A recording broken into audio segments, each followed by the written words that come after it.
રાજસ્થાની ભૂમિ, ભરવાડ ભગત, હાવ ભોળા, ગુરુ મહારાજની સેવા કરે, દૂધ ફોગાડે, લાકડા ફોગાડે, સાંજવાર પગ ચંપી કરી દે. પણ હાલતી વેળાએ કે બાપુ ભગવાનના દર્શન કરાવજો ને મને. આ એક પોતાને રટણ થઈ ગયો. રાત્રિના સમયે કાયમ કે બાપુ મને ભગવાનના દર્શન કરાવજો.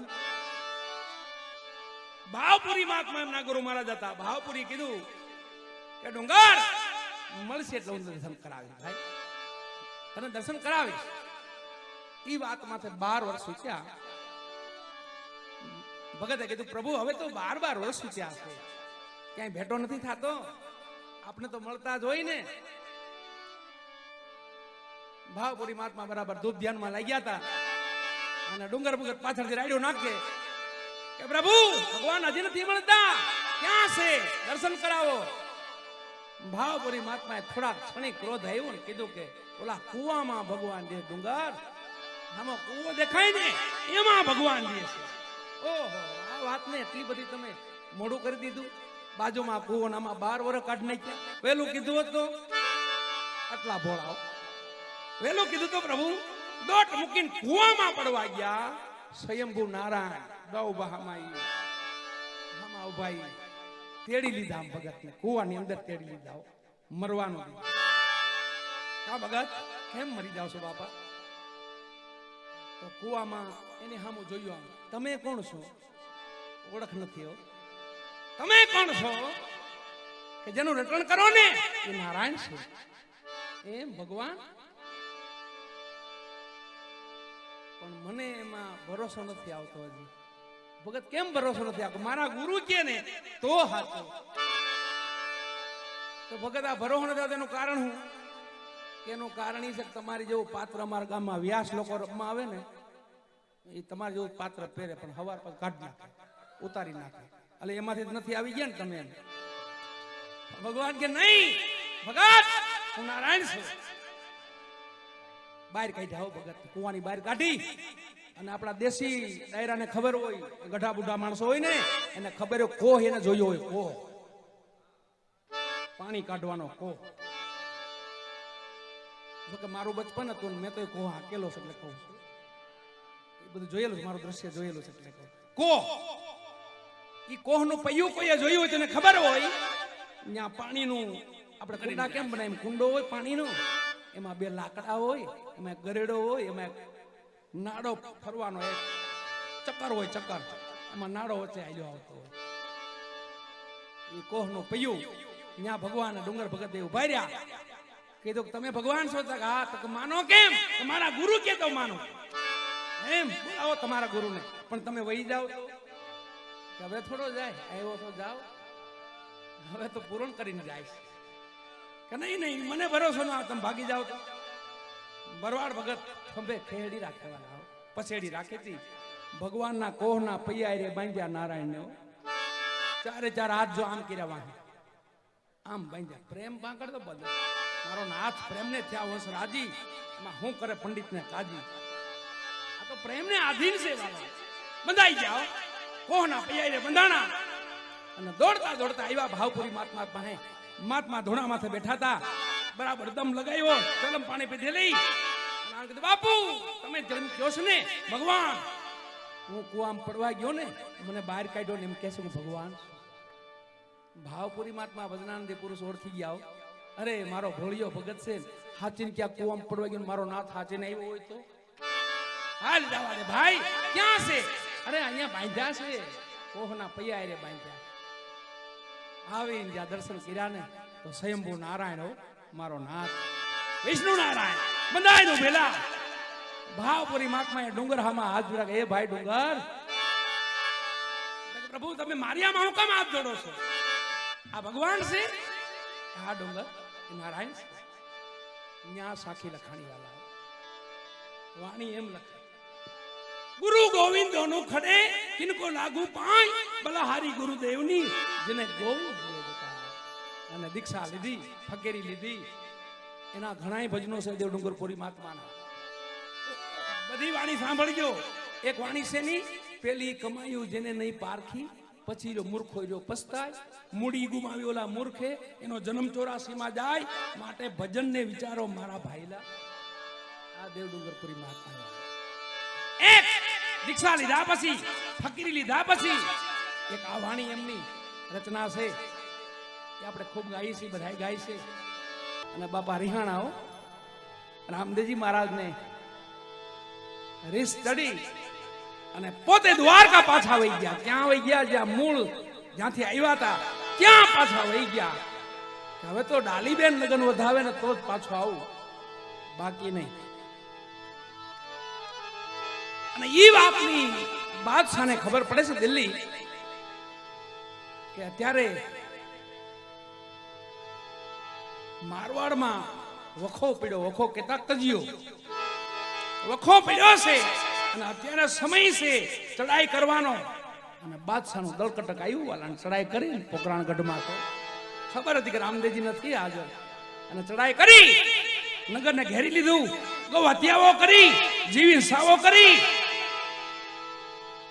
અને પછી વિદ્વાન માણસો પંડિતોને વિચારજો કે ઓહો આમાંથી તો કોણ ઉગારે, આમાંથી આપણને હવે કોણ ઉગારે. બધા મેલમાં આવ્યા, માતા મિનલદેવ પાસે આવ્યા કે માં આમાંથી કોઈ રસ્તો ખરો કે હવે જે રિહાણા છે એને મનાવો પાછા તો થાય. જેને અમે તમે જીદ કરી અને એને રીસ ચડીને વહી ગયા છે એને પાછા મનાવો. એ આવે તો આ બાદશાહને તો ઈ સમજાવે, બાકી બાદશાહ એમ નો સમજાવે. એ સમયની ભાટી અરજીની વાણી છે. ખાલી સદબુદ્ધિ માનવમાં આવી જાય ને તો માનવનું કલ્યાણ. બુદ્ધિ હોય બધાયમાં, પણ કપટ બુદ્ધિ, છલ બુદ્ધિ, પ્રપંચ બુદ્ધિ, એ બુદ્ધિ આપણે શું કરવાની? આપણે તો સદબુદ્ધિ હોય. બાપાને જેમ કુશલ બાપાને કેમ સદબુદ્ધિ આવી તો જો એ ધામ બની ગયું. ધામ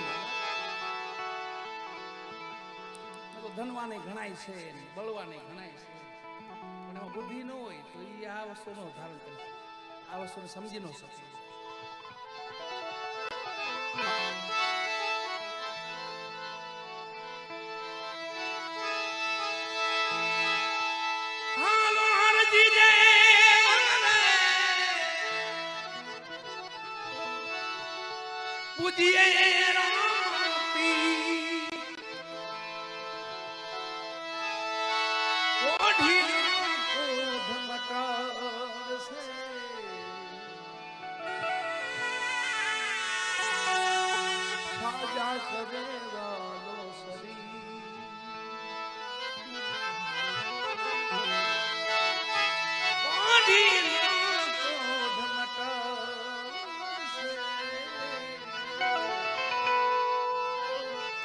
સાજા કરે શરીર.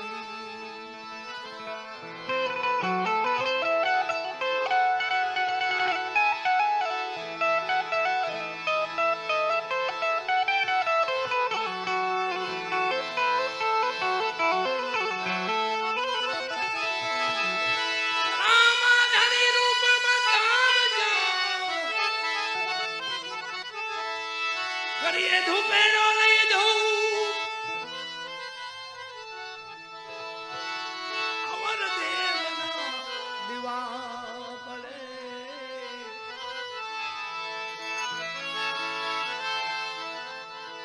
ધણી રામ દેવ જ્યોત સ્વરૂપ.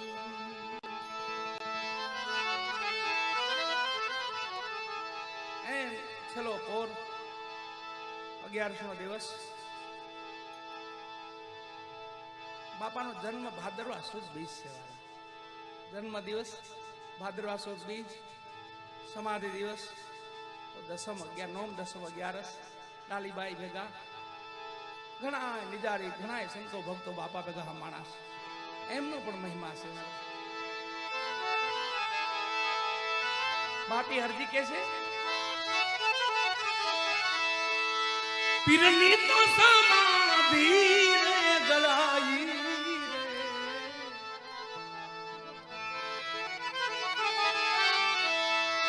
પીરજીની સમાધિ ગલાઈ રે.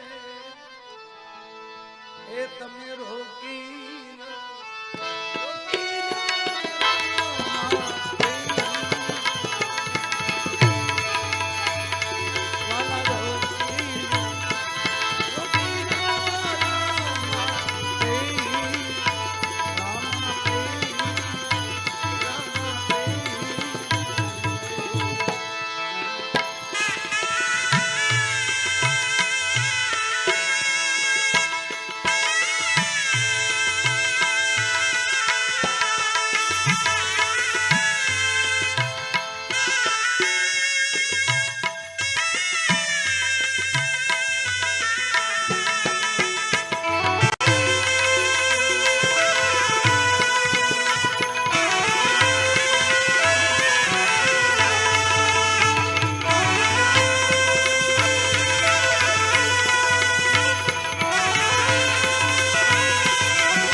ધણી રામદેવજી મહારાજના 24 ફરમાન છે, બાપાની વાણી છે.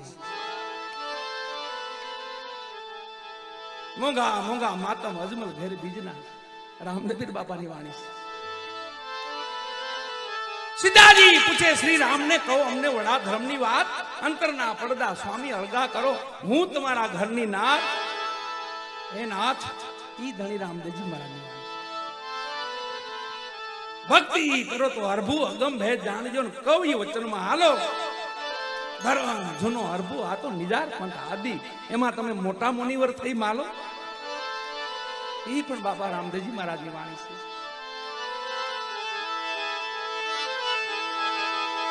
આ 24 ફરમાન છે બાપાના, 24 વાણી છે બાપાની, અને 24 માં પૂરણ કહેવાય વાલા.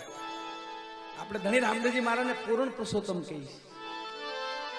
પૂરણ ભગવાન છે, જ્યોતિ સ્વરૂપ છે બાપા.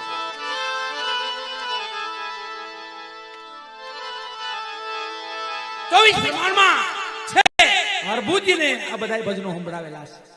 આ ભજનો હરભુજીને એનો મહિમા જાણ્યા જેવો છે. બાપા સમાદેશ થયા ને તો માસી ભાઈ હતા પણ ઓળખી ન શીખ્યા. ભાઈ હતા પણ ઓળખી ન શીખ્યા. છેલ્લે રંજ રહી ગયો. ઓહો, ભગવાન મારથી જુદા પડી ગયા અને હું ઓળખી ન શક્યો. સમાજને બથ ભરી ગયા. અતિરુદન કરે છે, અતિરુદન કરે છે. બધાએ દરબાર ગઢમાં વહી ગયા પણ સમાધિને હરભુજી મુકતા નથી. અન્ન પાણી છોડી દીધા, સમાધિને બધ ભરીને બેહી ગયા. રાત પડી, મધરાત થઈ અને બાપા સમાધિમાંથી પ્રગટ થયા પાછા. હરભુજી ભાઈ હતા એમના. હાથ ફેરો માથે, ભાઈ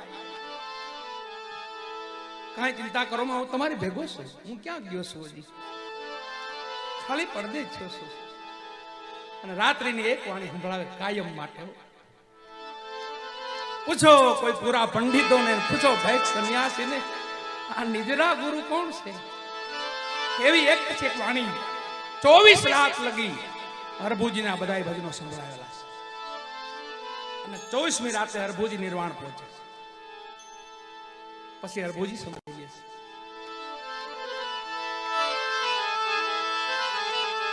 એક વાણી, છેલ્લી વાણી કે જે સમયમાં આપણે હાલ્યા જાય છે એની આપણને ઝાંખી થાય છે. બાપાના શબ્દો છે. સંવત 2020 માં ધર્મ થાપશું. વહી ગયો 2020 વાળા, અને ધર્મ પણ થપાઈ ગયો. ધર્મ થપાઈ ગયો. ક્યાં થપાણો? આ તો બધું હતું. દેવલ હતા, સનાતન ધર્મ હતો, ભગવાનની અવતાર લીલા હતી, બધું હતું. શાસ્ત્રો હતા, પુરાણ હતા, વેદ હતા, બધું હતું. હૃદયથી માનતા નહીં ને આપણે. તકલીફ એ હતી. આપણે ધારણ ન કરતા ધર્મને. આ સંવત 2020 ગયો ને કોરોના માથે 2 વર્ષ ગયા વાળા. હૃદયથી માનવા માંડ્યા, હૃદયથી. હો, હે નાથ, હે ધણી, હે ભગવતી, હે માં, હે દાદા, જેને જેને માનતા હતા એને માનતા થઈ ગયા બધા. એટલે ધર્મ ક્યાં થપાણો ખબર? હૃદયમાં થપાણો, અહીંયા નહોતો. બાકી તો ધર્મ છે જ, પણ હૃદયથી માનતા ને માયાની ભગવતી માની એવી જંજાળ છે ને એવી એની માયા જાળ ફેલાવી છે કે માણસો આંધળા ભીત થઈ ગયા. નકરું માયા વાહે ધોડે જો. અને માનસિકતા એવી પકડાઈ ગઈ છે કે ખોટું કર્યું તો વધારે મળે, વધારે ખોટામાં વળી ગયા. બોલો,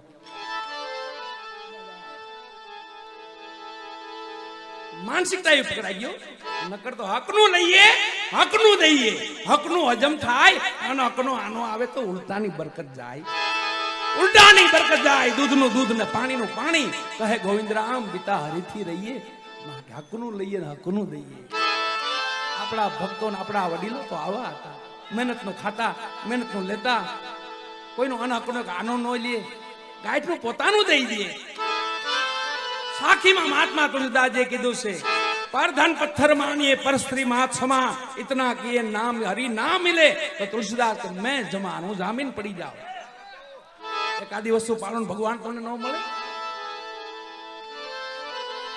ઈ હૃદયમાં ધર્મ નતો અને બધાય માનતા થઈ ગયા. ભય લાગ્યો ને, ભય વિનાની ભક્તિ નહીં. બીક આવી ગઈ, મરી જાવ, ભય આવ્યો ને પછી માનતા થઈ ગયા. જેને જેને માનતા, કોઈ હનુમાન દાદાની માનતા કરી, કોઈ ભોળાનાથની માનતા કરી, કોઈ રામદેવજીની માનતા કરી, ભગવાન રામને માનવા માંડ્યા. આ તો દેવળ બીનું અયોધ્યામાં બાપાની સ્થાપના થઈ ગઈ. ન્યા હોતા એ સમયમાં જ થતી. એમ સવાન 2020 ધર્મ સ્થાપશું, પછી ધરશું કલ્કી અવતાર. બાપાનું ભગવાનનો વિરાટ રૂપ છે ને, એની પાછળ કલ્કી અવતાર ભગવાનનો છે. જયાભાઈ, આદિ લગી ભગવાનના જે અવતાર થયા, કોઈ 12 કળા, કોઈ 16 કળા, એમ અવતાર થયા, પણ 64 કળાનો કોઈ અવતાર નથી. આ હવે જે અવતાર છે 64 કળા અવતાર છે. પુરાણ પરસોત્તમ આખો ભગવાન એમ વિષ્ણુ નારાયણ આખું વૈકુંઠ અહીં આવી પડશે. અને આમાં કોણ એ અગાઉ આવી ગયા છે તૈયારી કરવા માટે, અને હામિયા તો કરવા પડશે ને. વરાજો બની આવવાના ભગવાન, વરાજો બની કલ્કી ના હાથો ઓતર દિશાથી સાહેબો આવશે. એ દિશાથી મારો નાથ આવવાના છે, કલ્કી રૂપે આવવાના છે. માં મેઘા એટલે માં વૈષ્ણવ દેવી, માં વૈષ્ણવ દેવી છે, એ જ માં મેઘા બનવાના છે. અને એની તૈયારી છે આ બધી. અહીં ખુશાલ બાપાએ આવું ધામ બનાવ્યું છે. એનું કારણ શું? અહીંયા ધણીનું આગમન થવાનું થવાના, અને 33 કોટી આત્માઓ આવવાના છે, 33 કોટી દેવતાઓ આવવાના છે. એને માટે તો બધું ટૂંકવું પડે. આમાં તો એની તૈયારી છે. આ બધી જગ્યાઓ, અણક્ષેત્રો, ભજનો, ભોજન. અને હવે ઉધાર છે ગુજરાતનો. હવે જે અવતાર લીલા છે સ્પેશિયલ ગુજરાત માટે, ખાસ ગુજરાત માટે. અને આ જતી સતી સુરાવો જે 12 કરોડનો ઉધાર નથી થયો, એ અહીંયા ગુજરાતમાં છે. કોઈ જતી રૂપે છે, કોઈ સતી રૂપે છે, કોઈ ભગત રૂપે છે, કોઈ સંત રૂપે છે, કોઈ દાતારો છે. આ બધા એના ભક્તો છે, તૈયારી કરે છે. અને એ તૈયારીમાં બધા આપણે હાજર છીએ. મહાપુરુષો રાત દિવસ મહેનત કરે છે. આપણે ખાલી એક જ પોર આ ધર્મની જગ્યામાં એક જ પોર ધ્યાન દેવાનું છે. બાકી અહીંયા સુંદર બાપુ, મને નામ બાપુનું આજ આવ્યું કમલેશભાઈ, હું ખાલી બાપુ કહેતો બસ. પણ મેં ભાઈને પૂછ્યું, બાપાનું નામ તો મને કયું છે. હું તો આપણે શું કે સંતના દર્શનથી કાંઈક નામ તો હવે મહાપુરુષ છે એટલે નામ એનું ઈ મોટું ને એ નામ લઈને બેઠા છે. જેનું નામ જપવું છે ને એ નામ લઈને પોતે બેઠા છે. એટલે એ નામથી એને આપણે મહાપુરુષ તરીકે ઓળખી શકીએ એવા સુંદર બાપુ આપણા અને ખુશાલ બાપા, એમની આ પાવન ભૂમિ, એમનો આખો આ સતની વેલ છે આખી. એની આમાં અનેક ફળો હજી લાગવાના છે. ઘણી રામદેવજી મહારાજને યાદ કરી પછી ધીમે ધીમે જયાભાઈને કહી આજે 11 છે 2 ભજન સંભળાવજો. અમારે નંદલાલભાઈના લાડીલા કુંવરો, અને નંદલાલભાઈ એટલે અમારે નંદના લાલા જતા. એવું જેનું જીવન માયાળું જીવન, એવું દાતારી જીવન. જ્યાં જ્યાં આવે ત્યાં પાછું વળી ન જોયો.